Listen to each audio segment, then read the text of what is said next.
अच्छा लगा दीदी, मुझे उम्मीद है आप सब ठीक है। और आज हमने कल हमने मंगवाई भिंडी, और फिर भिंडी के साथ हमने ये देखिए ये सब कुछ बना लिया। ज़बरदस्त। अच्छा देखिए भिंडी में कितना ऑटोमेटिकली प्यारा सा फूल बना होता है ना।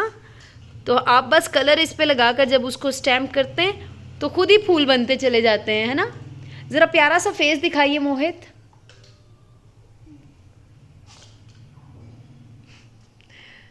तो भिंडी बहुत स्टिकी होती है और उससे मोहित ने क्या किया है,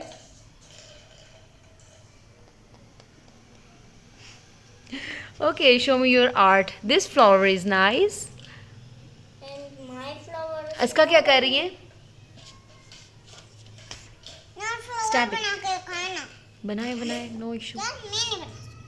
यू कैन डू इट। करें ज़रा स्टैम्प।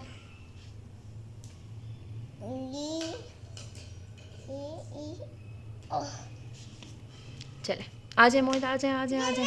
डॉगी के हाथ बना। भिंडी की कटिंग तो रह गई यहीं पे, और यहाँ पे भिंडी का शुरू हो गया आर्ट।